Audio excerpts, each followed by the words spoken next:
चलिए बुआ। तो हम आप लोगों को कुछ क्वेश्चंस नहीं, अभी क्वेश्चन ही बताए हुए थे ना, थ्योरी बताए हुए थे। ओके, और थ्योरी में हम आप लोगों को बताए थे कि RMS इसका मतलब यू निकालने का फॉर्मूला हम साबित किए हुए थे। अब यहाँ पे यू निकालने का फॉर्मूला जो था यह एक मोल निकालने का फॉर्मूला था। इसका मतलब एक मोल अगर गैस पार्टिकल है तो अगर उसका यू निकालना है या उसका RMS वेलोसिटी निकालना है तो उसको कैलकुलेट करने के लिए हम यू का फॉर्मूला कैलकुलेट किए हुए थे। तो यू का फॉर्मूला हम आप लोग बताए हुए थे कि U is equal to root under what 3pv by M, एक ये बताए थे और एक बताए थे root under 3RT by M, और एक और बताए थे root under 3p by D. यह तीन तो फॉर्मूला हम आप लोग बता दिए थे। तो आप लोग हमेशा याद रखिएगा कि अगर पूछता है कि RMS वेलोसिटी कैलकुलेट करने के लिए कहे ऑफ गैस मॉलिक्यूल, कि गैस का जो वेलोसिटी होता है अगर उसको कैलकुलेट करने के लिए कहे तो इन तीनों में से कोई भी फॉर्मूला हम लोग यूज यहाँ पे कर सकते हैं। ओके, इतना याद होना चाहिए। लेकिन एक और बात याद होनी चाहिए कि ये जो यू का फॉर्मूला हम यहाँ पे बताएं ये टोटल गैस का वेलोसिटी निकालने के लिए है। ओके, अब बात हम ये करते हैं कि काइनेटिक एनर्जी निकालना है। अगर पूछा जाए कि काइनेटिक एनर्जी क्या होगा ये हमें बताइए आप लोग, तो उसको निकालने के लिए हम आप लोगों को फॉर्मूला बता रहे हैं कि गैस मॉलिक्यूल जो होता है उसके अंदर एनर्जी पाया जाता है कि नहीं, और उसके अंदर जो एनर्जी पाया जाता है उसे हम लोग काइनेटिक एनर्जी कहते हैं। तो काइनेटिक एनर्जी का जो फॉर्मूला होता है हम लोग उसे कैलकुलेट करेंगे, उसे हम लोग यहाँ पे निकालेंगे। तो आज हम लोगों को यही स्टडी करना है।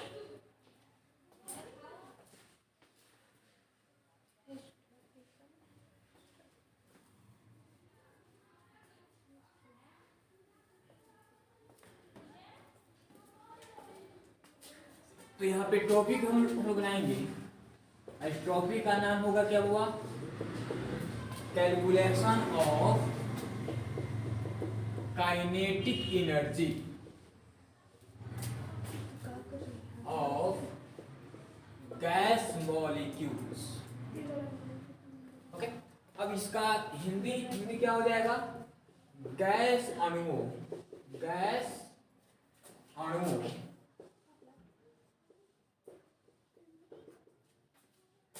की गतिज ऊर्जा की गणना, यही हम लोगों को यहाँ पे जानना है। अब यहाँ पे हम लोगों को निकालना है calculation of kinetic energy of gas molecule. इसका मतलब गैस के अणु में जो गतिज ऊर्जा होती है उसी की गणना, उसी का कैलकुलेशन हम कैसे करेंगे यही हम लोग को यहाँ पे जानना है। तो सबसे पहले आप लोग बहुत अच्छा से जानते हैं कि PV is equal to nRT ने बताया था हम लोग को। nRT ये जो होता है इसे हम लोग कहते हैं आइडियल गैस इक्वेशन कहते हैं। ओके, ऐसी आइडियल गैस इक्वेशन से हमें एक चीज और मिला था, वो भी आप लोग जानते हैं कि PV इज इक्वल टू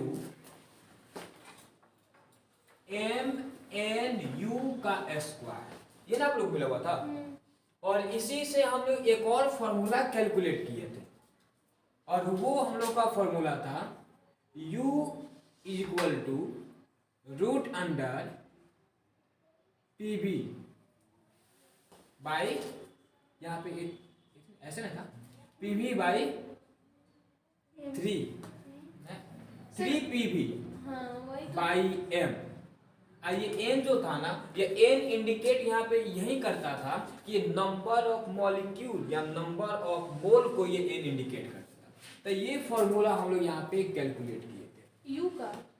हाँ, U का। तो D कहाँ गया? D कौन सा D? अब वहां पे इसका वैल्यू रखते जाएंगे तब ना वो भी एक और मिलेगा फॉर्मूला।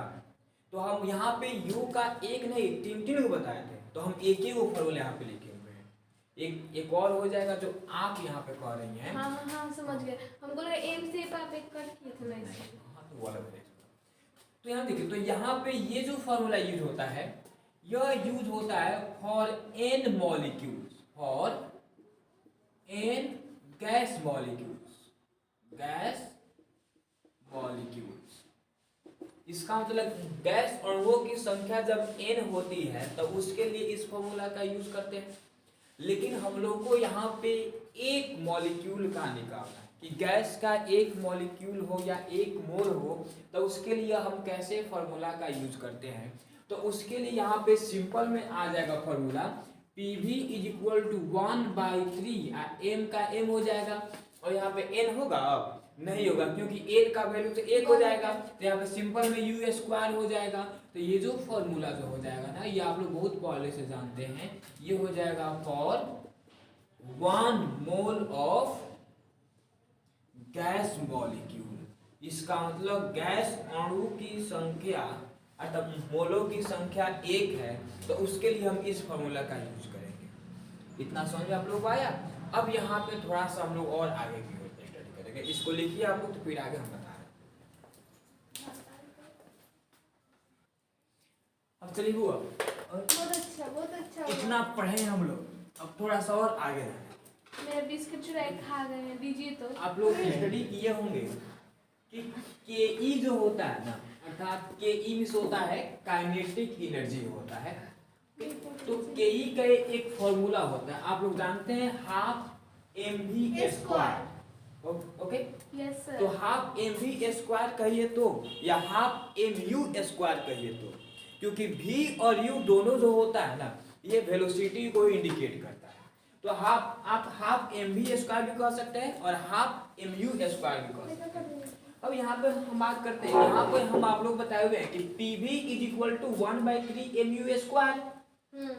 अब हमको किसी भी तरह से यहाँ पे हाफ mv स्क्वायर लाना होगा।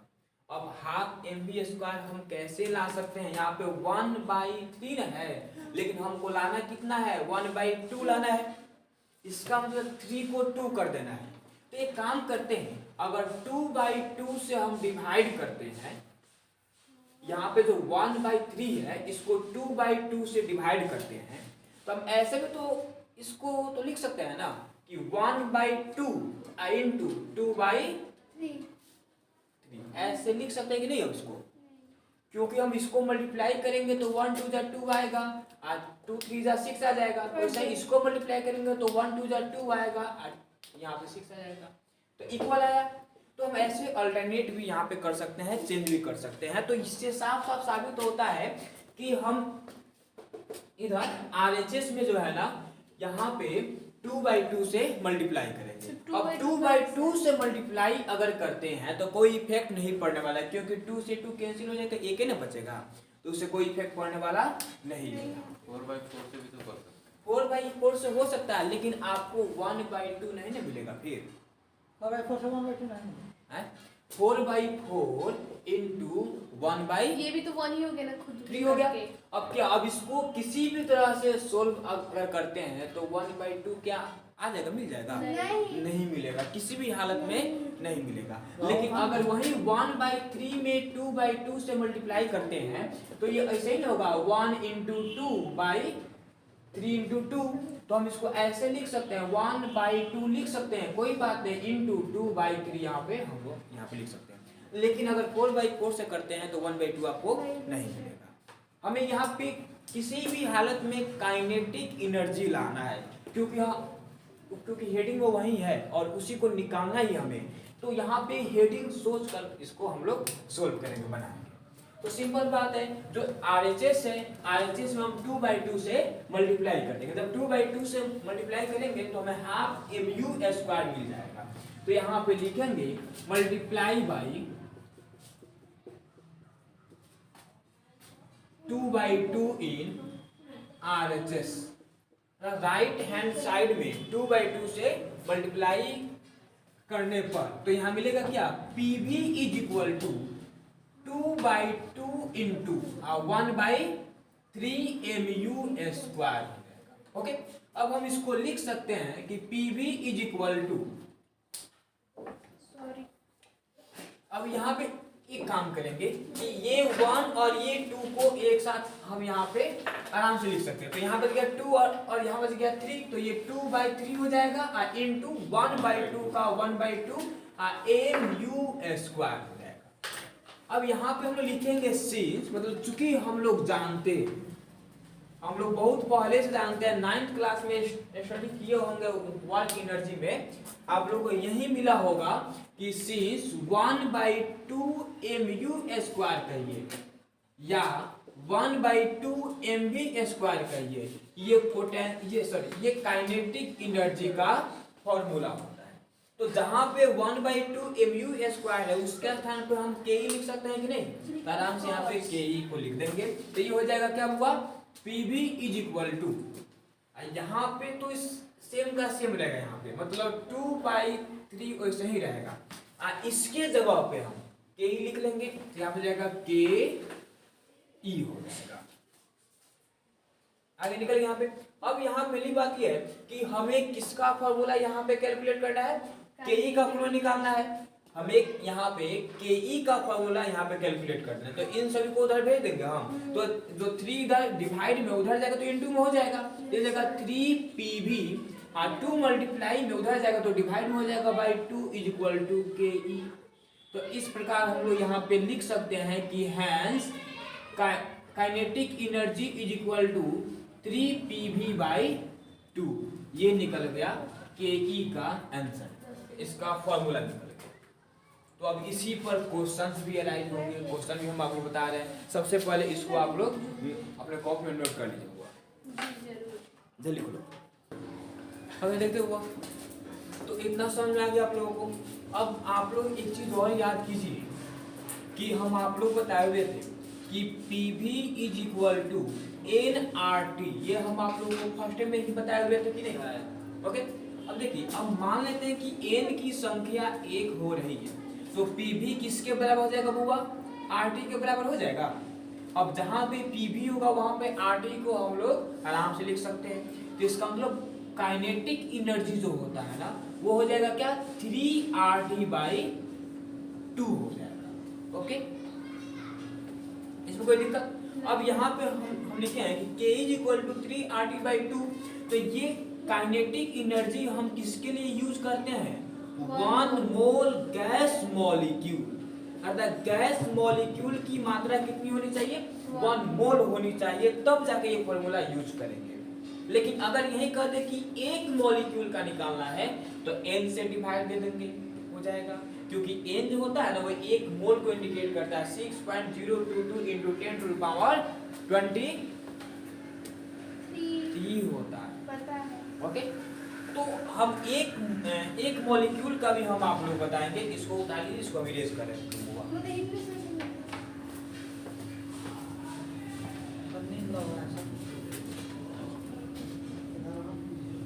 इसको लिखना है। हाँ, इसको लिखना है।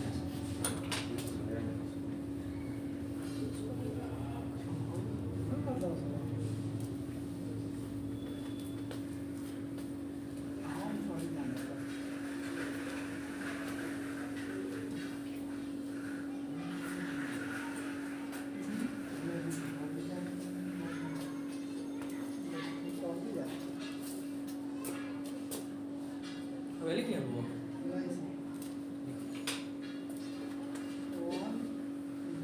1 मोल गैस मॉलिक्यूल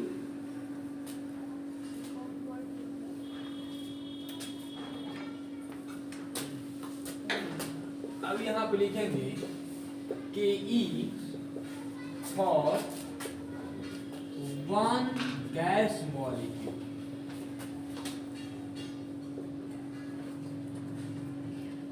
इसका मतलब होगा एक गैस अणु के लिए, एक गैस अणु के लिए ke।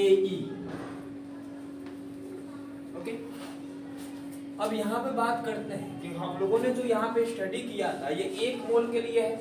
इसका मतलब हम लिखेंगे सिंस, चूंकि वी नो दैट, हम लोग जानते हैं कि, हम लोग पहले से जानते हैं कि ke इज इक्वल टू एक फॉर्मूला होता है जिसको कहते हैं 3RT/2। तो ये जो होता है ना, ये 1 मोल के लिए आता है, 1 मोल गैस मॉलिक्यूल के लिए आता है।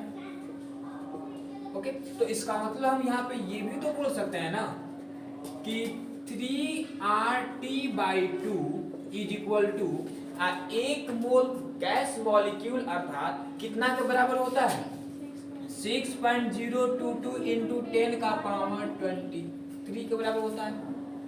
अब ये इधर इक्वल में इधर जाएगा तो डिवाइड में हो जाएगा, तो हम इसे n के द्वारा भी इंडिकेट करते हैं। इसको हम लोग n के द्वारा इंडिकेट करते हैं। n में होता है एवोगाड्रो नंबर और इसको ने एवोगाड्रो नंबर भी कहते हैं हम लोग। तो इसका मतलब हम लोग लिख सकते हैं कि E is equal to 3RT by यहाँ पे ये जाएगा तो इधर 2n हो जाएगा। यह एक फॉर्मूला हो गया। लेकिन हम हम पहले से जानते हैं यहाँ पे कि R/n जो होता है यहाँ पे R भी कांस्टेंट है और n भी क्या है कांस्टेंट है। तो R इज इक्वल टू होता है व्हाट, क्या याद है 8.314 ओके 8.314 जूल पर केल्विन पर मोल। आप लोग ऐसे स्टडी किए होंगे 0.0821 ऐसे तो ये था एसआई में और इसे हम लोग निकाले जूल में निकाले तो अलग मानता है। और उसके बाद n की मान कहते हैं, n भी कांस्टेंट टर्म होता है जो आप लोग जानते हैं 6.022 इंटू 10 का पावर 23 मोल कहलाता है। ओके, अब चलिए, तो ये दोनों कांस्टेंट टर्म होते हैं। तो इन कांस्टेंट टर्म का रेशियो जो होता है ना तो यहाँ पे लिखेंगे दे, तो ये कांस्टेंट टर्म का रेशियो R/n इसे हम लोग k कहते हैं। इसे क्या कहते हैं k कहते हैं। तो यहाँ पे एक फॉर्मूला निकल जाएगा के E इज इक्वल टू 3 का 3 होगा और यहाँ पे R/n को हम लोग कहेंगे k कहेंगे। तो इस पूरा का जगह हो जाएगा k और t का t हो जाएगा और बाई यहाँ पे 2 का 2 हो जाएगा। इस प्रकार हम लोग यहाँ पे बोल सकते हैं कि ke बराबर 3/2 इंटू KT। यह एक फॉर्मूला, ये सिर्फ और सिर्फ एक गैस मॉलिक्यूल को निकालने का फॉर्मूला होता है। ओके, इसे भी आप लोग नोट करिए।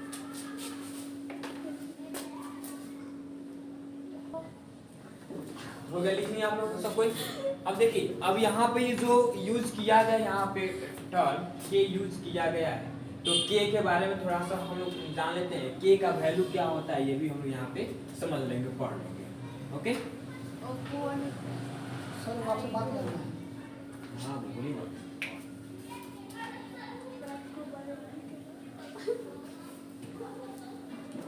अब थोड़ा सा यहाँ पे समझ लेते हैं। वेयर जहाँ पे हम लोग स्टडी किए हुए हैं कि के हम लोग यूज किए यहाँ पे, और के जो होता है ना के एक नाम होता है जिसको बोल्ट्जमैन कहते हैं। बोल्ट्जमैन कहा जाता है या बोल्ट्जमैन कांस्टेंट है। ओके, अब के का वैल्यू जो होता है ना ये होता है 1.38 इंटू 10 का पावर -23 जूल पर केल्विन होता है। ओके, अब ये कहाँ से वैल्यू आ गया इसके बारे में हम लोग यहाँ पे जानेंगे। लेकिन यहाँ पे टी जो होता है ना, टी किसको इंडिकेट करता हुआ, टी जो होता है ना टेम्परेचर को इंडिकेट करता है। और टेम्परेचर आप लोग जानते हैं इसको तापमान कहते हैं। और यहाँ पे क्वेश्चंस आएंगे आरएमएस को कैलकुलेट कीजिए, यू को कैलकुलेट कीजिए, एनटीपी एसटीपी आएगा तो टी को हमेशा केल्विन में ही चेंज कीजिएगा आप लोग। और आप लोग बताए हुए हैं कि जितना डिग्री सेल्सियस रहेगा ना उसमें 273 ऐड कर दीजिएगा, वो केल्विन में चेंज हो जाएगा। अब यहाँ पे हम जानेंगे आर के का वैल्यू इतना कहाँ से आ गया। तो आप लोग जानते हैं चूंकि कि के इज इक्वल टू होता क्या हुआ R/n होता है। अब R का हम वैल्यू लिखा हुए थे 8.314 जूल पर केल्विन पर मोल, ऐसे लिखा हुए थे। अब बाई हो जाएगा यहाँ पे n के जगह पे आप लोग जानते हैं कि n का वैल्यू कितना होता है। n का वैल्यू होता है 6.022 इंटू 10 का पावर 23 मोल होता है। ओके, अब हम बात करते हैं मोल से, यहाँ पे मोल हो जाएगा कैंसिल हो जाएगा, पर मोल से ये मोल से मोल आपस में हो जाएगा कैंसिल। अब यहाँ पे क्या बच गया, अब देखिए अब ये जो होगा ना ये आपस में डिवाइड हो जाएगा, 1.38 मोल में कैंसिल हो जाएगा। तो इसका मतलब k का जो वैल्यू होगा वो आ जाएगा यहाँ पे क्या 1.38 इंटू आइए ऊपर जाएगा इसका पावर माइनस में हो जाएगा, यहाँ पे हो जाएगा जूल पर केल्विन आंसर हो जाएगा। ये k का वैल्यू आ जाता है। थ्योरी खत्म हो गया। इसको आप लोग उतार लीजिए तो न्यूमेरिकल्स हम बोल देंगे, आप लोग उसको लिख लीजिएगा और एक दो न्यूमेरिकल्स हम आप लोग बताते रहेंगे। देख के एक पढ़ा रहे एक हैं। क्वेश्चन हम आप लोगों को बोल रहे हुआ, उस क्वेश्चन को आप लिखिए लो। क्वेश्चन नंबर 1 लिखना है आप लोगों को, ओके? हाँ देख के बोलिए ना क्वेश्चन देख। क्वेश्चन हम बोलेंगे, आप लोग लिखना है क्वेश्चन लिखना है। Find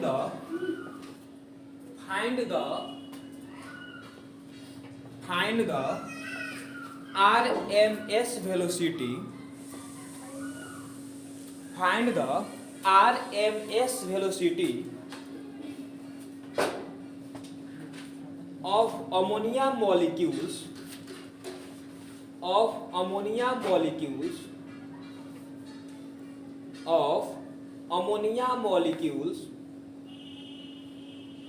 at STP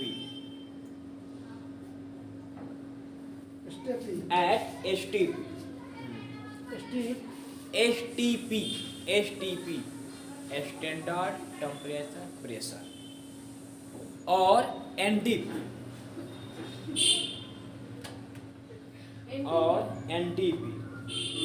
natural temperature atmospheric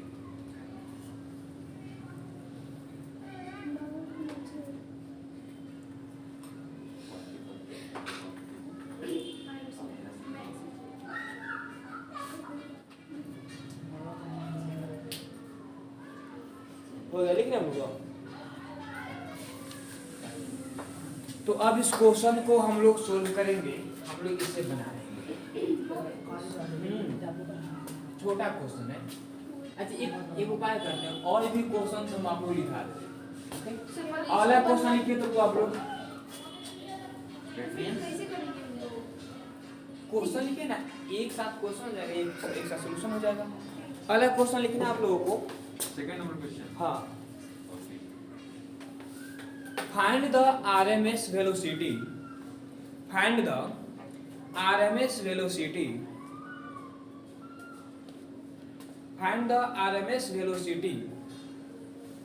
of the helium atoms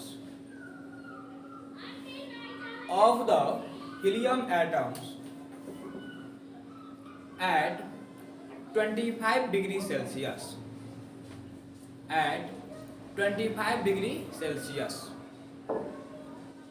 हो गया। अगला क्वेश्चन लिखिए बोलो।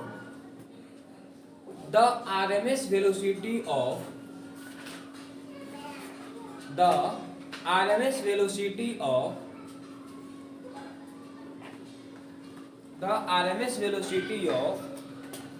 hydrogen gas molecules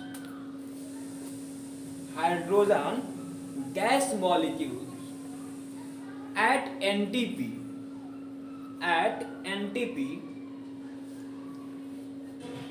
1800 मीटर पर सेकेंड, 1800 मीटर पर सेकेंड, 1800 मीटर पर सेकेंड। फुल स्टॉप के बाद लिखना है what will be the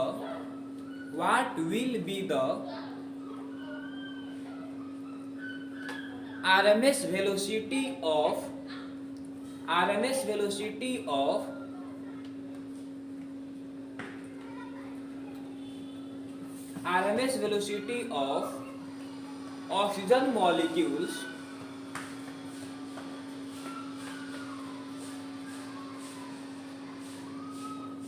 oxygen molecules of NTP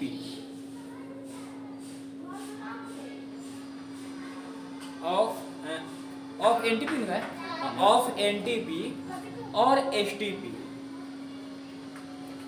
और एसटीपी हो गया लिखने आप लोग। अब चलिए इसमें से जो है एक क्वेश्चन हम आप लोग बता दे रहे हैं और क्वेश्चन आप लोग खुद से कैलकुलेट कीजिए।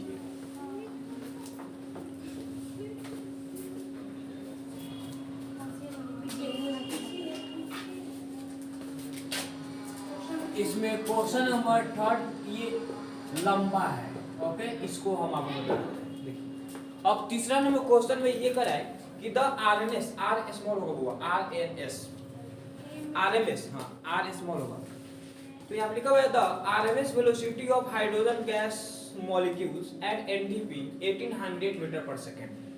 तो 1800 मीटर पर सेकेंड इसका मतलब वेलोसिटी दिया हुआ है, तो यहाँ पर हम लिखेंगे गिवन। तो यहाँ पे दो एटम की बात किया है, एक हाइड्रोजन एटम का और एक ऑक्सीजन एटम का। तो यहाँ पे लिखेंगे for hydrogen gas, for H2 gas. अब H2 गैस के लिए सबसे पहले हम देखेंगे, तो H2 गैस में जो RMS वेलोसिटी जो दिया हुआ है और इसी RMS वेलोसिटी को हम लोग U के द्वारा इंडिकेट करते हैं। लेकिन U किसके लिए है? हाइड्रोजन गैस के लिए। तो यहाँ पे H2 लिख लेंगे, तो UH2 बराबर कितना दिया है? 1800 मीटर पर सेकंड दिया हुआ है, ओके। और इसमें कोई टेम्परेचर कुछ भी नहीं दिया है, ओके। लेकिन कहा है एट एनटीपी। अब एनटीपी पर कहने का अर्थ हुआ कि टेम्परेचर किसका? H2 गैस का। तो टेम्परेचर कितना हो जाएगा? 0 डिग्री सेल्सियस। ये एनटीपी की बात कर रहा है, एनटीपी का है चाहे एचटीपी का है, टेम्परेचर वैसे कितना होगा? 0 डिग्री सेल्सियस होगा। अब इसे केल्विन में चेंज करेंगे तो 273 केल्विन हो जाएगा। अब हमें पी चाहिए कि नहीं? यहाँ पे हमें पी चाहिए, तो पी किसका? पी हाइड्रोजन गैस का पी। तो यह कितना होता है? 1 atm होता है। एनटीपी हो या एचटीपी हो, पी का मान कितना होता है? 1 atm होता है। इसमें आ गया समझ में। अब यहाँ पे बात करते हैं, तो U का फॉर्मूला यहाँ पे लिखेंगे नाउ। नाउ मींस अब वी नो दैट, हम जानते हैं कि, वी नो दैट, हम पहले से जानते हैं कि U, और किसका U निकालना है? H2 का U है, तो U इज इक्वल टू क्या होता है फॉर्मूला में? √3। आप P और T से संबंधित कोई एक फॉर्मूला लिखा है तो आप लोग में U का P और P, P भी दिया है, M दिया है, RT दिया है, M दिया है। तो यहाँ पे PV/M यूज हो सकता है, कर सकते हैं PV/M, क्योंकि P दिया है, T नहीं दिया। तो हम लिखा हुए थे 3PV/M लिखा हुए थे। अब यहाँ पे देखिए हमें P तो मालूम है, P कैसे होगा? हम बता रहे हैं P तो हमें मालूम है, लेकिन V आप लोगों को मालूम है? V मालूम नहीं है, तो V के लिए हम जानते हैं एनटीपी और एचटीपी पर V कितना होता है? 22.4 लीटर। आप लोग याद है? अगर वो V नहीं याद है तो T आप लोग जानते हैं ना, तब R वाला फॉर्मूला यूज तो यहाँ पे हो सकता है ना, RT/M वाला। तो R का भी वैल्यू जानते हैं आप लोग बहुत अच्छा तरह से, ओके। तो अब यहाँ पे जब हम V लिखिए दिए हैं तो V रहने दीजिए। और मास की बात करते हैं तो मास कितना होगा? तो किस गैस की बात कर रहे हैं यहाँ पे? H2 गैस की। तो H2 गैस का मास नहीं निकाल सकते आप लोग? H2 गैस का मोलर मास कितना होता है? एक हाइड्रोजन का तो 1 होता है, लेकिन हाइड्रोजन की संख्या 2 है तो 2 हो जाएगा, तो 2 मोल यहाँ पे हो जाएगा। या मोल के जगह पे आप लोग G लगा देगा, 2 ग्राम, क्योंकि M निकाले, M होता है मोलर मास। तो वो किसी कंपाउंड का निकालिए, चाहे किसी आयन का निकालिए, चाहे किसी एटम का निकालिए, वो G में आता है, ओके। अब इस पर हम इस सभी वैल्यू को रखेंगे। UH2 का वैल्यू कितना दिया है होगा? 1800 दिया है, तो इसके जगह पर लिखेंगे 1800 is equal to root under यहाँ पे 3 का 3 हो जाएगा इंटू P की बात करते हैं तो PH2 ना हो जाएगा। P तो सिंपल बात है एक होगबे करेगा। अब यहाँ पे V की बात होता है तो V भी होगा 22.4 लीटर होगा, तो उसका मान रखने से कोई फायदा नहीं होगा, सिंपली तो VH2 लिख दो, बाई कर देंगे। ए मास लिखेंगे, मास कितना दिया है 2 दिया है तो 2 यहाँ पे लिख लेंगे, इक्वेशन नंबर फर्स्ट मान लेंगे। अब उसके बाद ऑक्सीजन गैस के लिए कह रहा है तो ऑक्सीजन गैस का तो U देवे नहीं किया, इसमें U उसका नहीं दिया है, तो सिंपल हम लिखेंगे यहाँ पे for oxygen gas O2 gas. अब O2 गैस के लिए U नहीं दिया, लेकिन कह रहा है कि एट एचटीपी और एनटीपी, तो एचटीपी पर हम टेम्परेचर की बात करते हैं तो ये कितना हो जाएगा 273 केल्विन हो जाएगा। अगर हम इसका P की बात करते हैं PO2 तो इसका भी वैल्यू यहाँ पे कितना होगा 1 atm होगा, क्योंकि एचटीपी कहे चाहे एनटीपी कहे P हमेशा कितना होगा 1 atm, चाहे कोई भी कंपाउंड हो कोई भी गैस हो कोई इफेक्ट नहीं पड़ता है, 1 atm ही कहलाएगा। अब यहाँ पे M की बात करते हैं मास ऑफ ऑक्सीजन गैस, तो एक ऑक्सीजन का 16 होता है, 2 ऑक्सीजन का 32 ग्राम हो जाएगा। यहाँ पे निकल गया। अब चलिए अब यहाँ पे हम बात करते हैं कि हम लोग पहले से जानते हैं कि U, यहाँ पे U किसका U निकाल रहे ऑक्सीजन गैस का, तो U इज इक्वल टू क्या होगा फॉर्मूला, जो फॉर्मूला यहाँ पे यूज किया हुआ है ना यहाँ होगा 3PV/m हो जाएगा। अब यहाँ पे U O2 is equal to 3 का 3 हो जाएगा और P के जगह पे क्या हो जाएगा PO2, V के जगह पे VO2/m के जगह पे कितना होगा 32 हो जाएगा। ये निकल गया इक्वेशन नंबर सेकंड हो गया। अब इक्वेशन फर्स्ट और सेकंड को डिवाइड कर देंगे, वहां पे U निकल जाएगा। इस क्वेश्चन में निकालना क्या ऑक्सीजन का U क्या होगा निकाल देना है। तो इक्वेशन फर्स्ट और सेकंड को तो एनटीपी और एचटीपी पर ये दोनों आपस में क्या होता है एक बराबर होता है, तो यहाँ पे equation first divide by equation second, तो ऐसे निकल जाएगा। इसको उतारिए आप लोग फिर आगे बता रहे हैं। ये U है क्या सर? U है, U की तरह दिख रहा है। इसको उतारिए होंगे आप लोग। अब यहाँ पे हम लोग को एक काम करना है कि इक्वेशन फर्स्ट है और इक्वेशन सेकंड है, इन दोनों को डिवाइड करना है।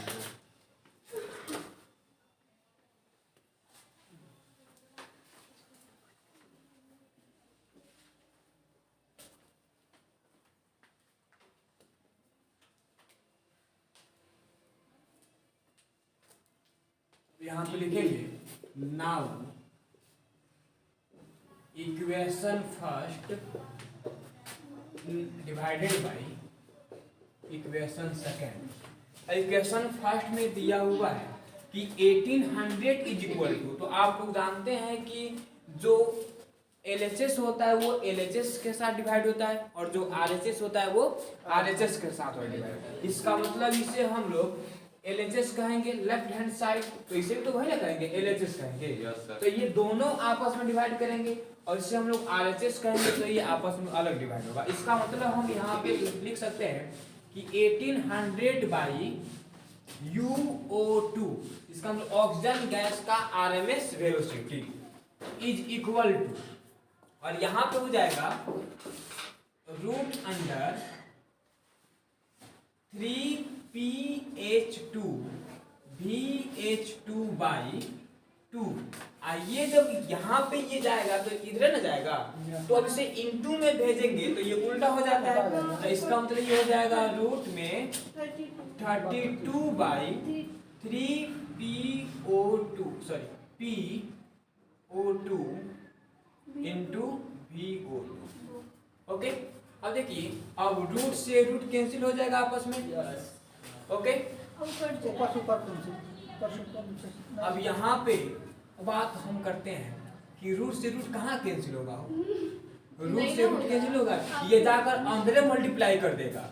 इसका मतलब 1800 by UO2 is equal to, बड़का चलो रूट बन जाएगा और यहाँ पे 3PH2 into VH2/2 into 32/3PO2 into VO2।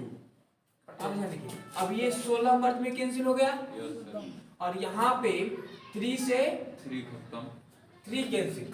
अब P का मान यहाँ पे 1 ATM है और यहाँ पर भी 1 ATM है। ये NTP पर है ना, तो दोनों आपस में इक्वल है, तो आपस में कैंसिल हो जाएगा।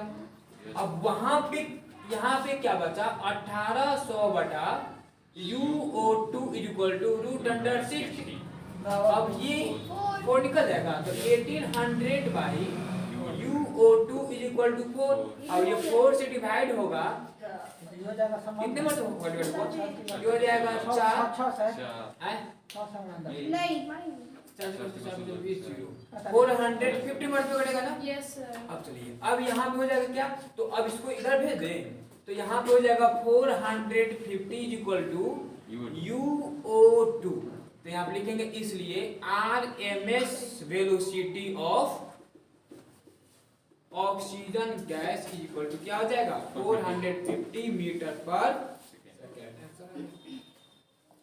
ऐसे कैलकुलेट किया जाएगा इसको, तो आप इसको उतारिए। कैलकुलेट करना है जाएगा सब।